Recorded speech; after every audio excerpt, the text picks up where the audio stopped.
পবিত্র কোরআনে এমন এক জাতির কথা বলা হয়েছে যাদের ধ্বংস আজও মানব জাতির জন্য এক গভীর রহস্য হয়ে আছে। তারা হলো ইয়াজুজ ও মাজুজ, এক ভয়ঙ্কর জাতি যাদের আতঙ্কে পৃথিবী কেঁপে উঠত। পৃথিবী তাদের গুগ ও মাগুগ নামেও চেনে। বলা হয় তাদের সংখ্যা ছিল শত বিশাল, যে তারা যখন কোনো ভূমিতে পা রাখত সেই ভূমির ঘাস পর্যন্ত শুকিয়ে যেত।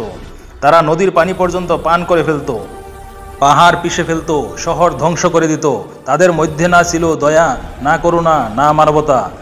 তাদের একমাত্র উদ্দেশ্য ছিল তাবাহি ও ধ্বংসযজ্ঞ।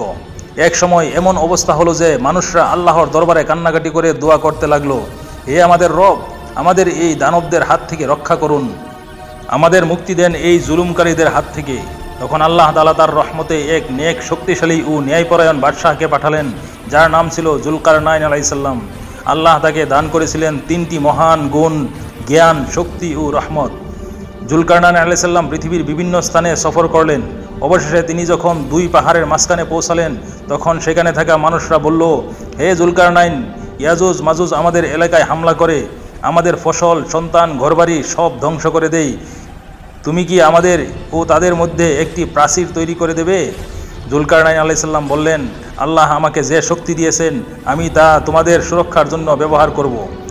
তিনি তখন দুই পাহাড়ের মাঝে এক বিশাল, ভারী ও শক্ত প্রাচীর তৈরি করলেন।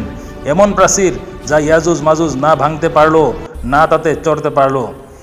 তারপর শতাব্দী কেটে গেল, সেই প্রাচীর আজও কোথাও না কোথাও আছে, কিন্তু কেউ নিশ্চিন্ত জানে না কোথায়।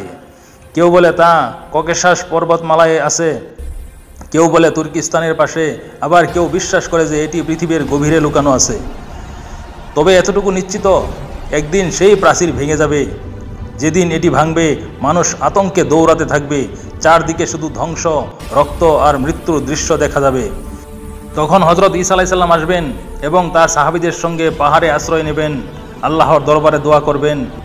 আল্লাহ তখন এক বিশেষ কীট পাঠাবেন যা ইয়াজুজ মাজুজদের গলায় ঢুকে পড়বে, আর তারা সবাই এক রাতেই মারা যাবে। পরদিন সকালে সূর্য উঠলে দেখা যাবে পৃথিবী জুড়ে লাশে ভরে গেছে, তাদের দুর্গন্ধে বাতাস পর্যন্ত দূষিত হয়ে উঠেছে। তারপর আল্লাহ আকাশ থেকে পাখি পাঠাবেন, যারা সেই লাশগুলো তুলে নিয়ে যাবে দূরে। এরপর এক প্রবল বৃষ্টি হবে যা পুরো পৃথিবীকে ধুয়ে পরিষ্কার করে দেবে। হাওয়া পরিশুদ্ধ হবে আর জমিন আবার সবুজে ভরে উঠবে। ইয়াজুজ মাজুজের এই ঘটনা কিয়ামতের বড় নিদর্শনগুলোর একটি, যা আমাদের স্মরণ করিয়ে দেয়, যত শক্তিশালী কেউ হোক না কেন, আল্লাহর কুদরতের সামনে সবই দুর্বল।